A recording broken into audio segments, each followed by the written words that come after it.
And this is the energy of success, guys, at saka pag-unlad, pag-angat, no?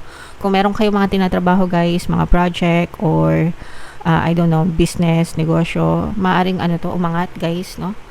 Sa mga negosyante, guys, maaring umangat yung mga business nyo, mga kapiksi, or gumanda yung pangalan nyo.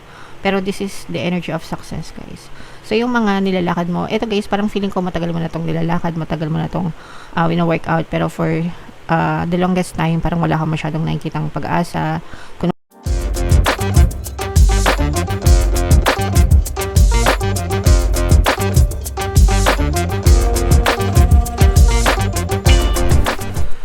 Hello guys, hello Cancer, welcome back to Pinay Pixie Tarot. Ang pamagat ng episode natin for tonight is No Moon Kapalaran para ngayong November to December para sa Cancer, Sun, Moon, Rising Sign, and Venus. Yung ating No Moon, guys, ay ngayong November 19. Tapos yung next plan mo natin ay sa December 19, mga kapiksi. So, ang reading na to ay para sa period na yan. So, unahin natin tong ating moon message para sa inyo. So, meron tayong adjustments are required, mga kapiksi. So, ito yung moon message, guys. Yeah. So, sa buhay natin, guys, kailangan flexible tayo, no? Pag sinabing flexible, kailangan madali tayo mag-adjust kapag kinakailangan. And in your case, maaaring may mga adjustments na kailangan kang gawin sa buhay mo para makasurvive or para maka-adapt, no? Maaaring may mga changes or pagbabago din na nangyayari sa buhay mo, kaya kailangan mong adjust, mga kapiksi. So, kailangan yan, guys, for survival. Mas madaling mag-survive kapag hindi natin nire-resist yung mga changes or pagbabago and nag-adjust tayo sa bagong environment, mga kapiksi. Okay? Attuned to the moon, guys, I am re-evaluating the situation. Okay? So, yeah, i-evaluate nyo ulit yung mga sitwasyon, i-analyze nyo yung mga kinakasangkutan nyo, mga kapiksi, and take necessary actions kung kinakailangan, guys. Mga additional meaning nitong card na to, your life may be out of balance and this may be causing your issue. It may be time to hatch a whole new plan. So, pag sinasabing imbalance, guys, mas lamang yung nega, no? Kesa sa positive. Actually, guys, kung mas lamang naman yung positive, walang problema kasi kailangan natin talaga yung positivity sa buhay natin para maganda lang yung na-experience natin. Pero pag mas lamang yung nega, kasi sa buhay natin, guys, importante both yung positive tsaka yung negative. Kasi yung negative, doon tayo matututo no? Doon tayo matututo ng mga lessons sa buhay natin, mga kapiksi. Doon tayo mag-grow, magmamature. Pero pag super lamang na yung negative, guys, yun na yung medyo nakabahala. And yun na yung nagkakaroon ng maraming issues sa buhay.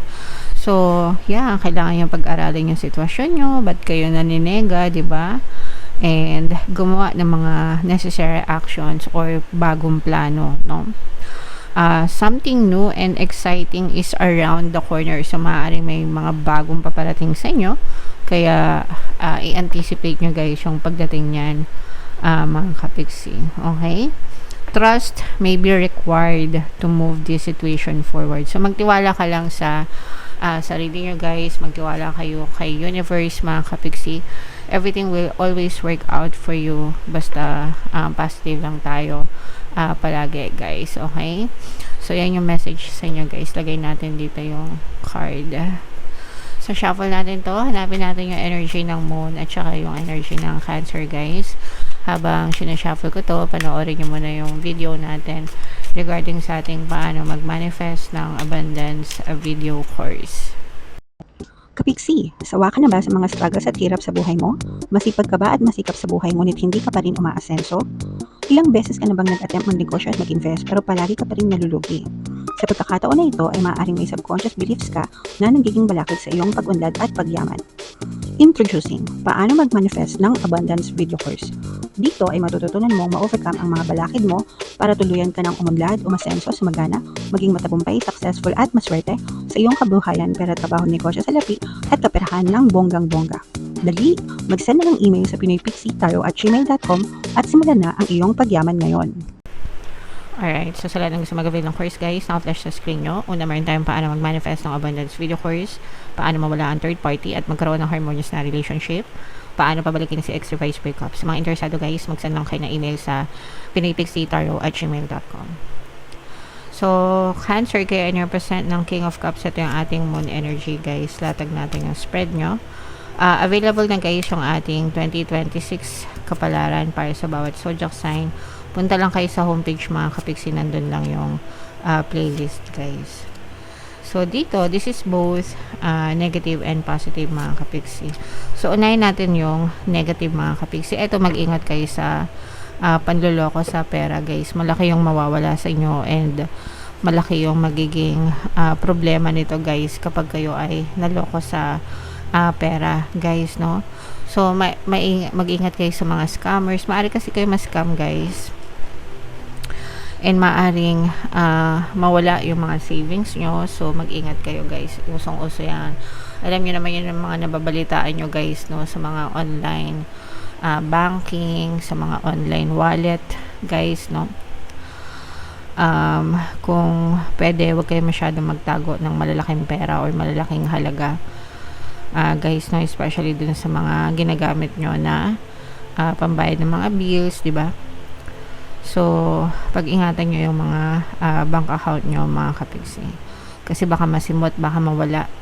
Mag-ingat sa mga online transaction, banking transaction, and sa kahit anong form ng transaction guys, hindi lang doon, even sa mga kakilala nyo guys, no, baka sinisimot na pala yung mga alas nyo sa loob ng bahay nyo or whatever guys, pero malaki yung mawawala sa inyo guys, at saka malaki yung magiging burden. Itong burden na to guys, feeling ko kapag mag-ingat yung mga nagagarantor, no, kung meron kayong mga kaibigan or kakilala na nagpapagarantor para sa pangungutang nila, kasi maaaring takbuhan and kayo yung magdadala ng responsibilities. Yung iba sa inyo guys, parang meron din kayong responsibilities na papasanin, na parang kunwari anak ng kapatid mo, tapos hindi kayang pag-aralin or hindi kayang panagutan, tapos ikaw yung sasagot sa bata, yung mga ganun. Although syempre kadugo nyo naman yun, diba? Pero dapat kung sino yung magulang, sila yung responsible sa mga anak nila mga kapiksi. So mag-ingat na lang kayo sa mga ganong klaseng scam or panloloko, kasi medyo mabigat yun sa inyo guys. Okay? Alright. So ito naman guys, nakikita natin na yung mga inaantay nyo, parang may magandang balita na dadating sa inyo. Yung mga go signal guys, no, parang meron kayong mga go signal na inaantay, and eventually dadating na itong mga go signal na to from the universe. Bibigyan kayo ng sign ni universe, no, na your prayers are being answered mga kapiksi. So magiging go signal mo to para mag-take ng next action mo sa buhay mo, kung ano man yung pinaplano mo. And this is the energy of success guys, at saka pag-unlad, pag-angat, no. Kung meron kayong mga tinatrabaho guys, mga project or I don't know, business, negosyo, maaring umangat guys, no. Sa mga negosyante guys, maaring umangat yung mga business nyo mga kapiksi, or gumanda yung pangalan nyo. Pero this is the energy of success guys. So yung mga nilalakad mo, eto guys, parang feeling ko matagal mo na tong nilalakad, matagal mo na tong wina-workout, pero for the longest time, parang wala kang masyadong nakikitang pag-asa. Kunwari, nagtayo ka ng sari-sari store, hindi mo masyadong nakikita yung paggalaw, yung movement sa sales. Pero ngayon, mga kapiksi, doon mo na mararamdaman na yung mga effort mo dati, it's now paying off, no. Nagkakaroon na siya ng movement, nagkakaroon na siya ng paggalaw, sumasukses na unti-unti, and eventually guys, aangat pa ito lalo, tataas pa, aangat pa. Okay? And mararamdaman mo yung pag-unlad and pag-asenso sa larangan na yan, mga kapiksi. Alright? Okay. And for some of you, maaari din may reconnect sa inyo, mga kapiksi, magparamdam.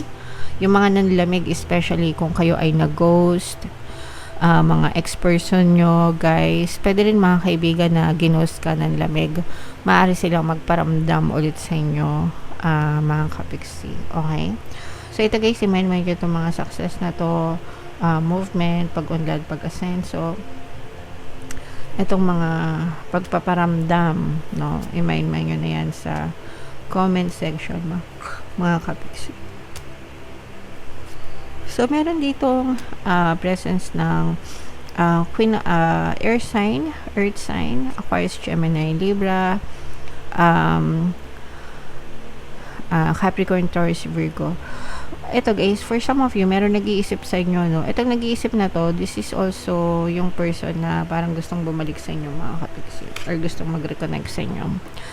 So, parang pinapractice na nito, parang iniisip ka niya and pinapractice niya kung paano ka kakausapin. Pwedeng ano na rin to guys, ng fish ng info, nag-i-stock sa inyo guys, no? Parang tinitingnan niya kung ready ka na nakausapin ulit. Parang tinitingnan niya kung pwede na ulit.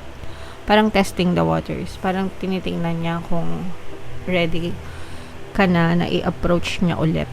Ganon. So, pwedeng, siguro kaya hindi pa ito nag-approach sa inyo ngayon. Pwedeng natatakot pa or naninimbang, mga kapiksi, especially if this person is somebody na may ginawa sa inyo in the past. Sabi ko nga guys, parang yung iba sa inyo nag-ghost, no? So, siguro medyo guilty siya, kaya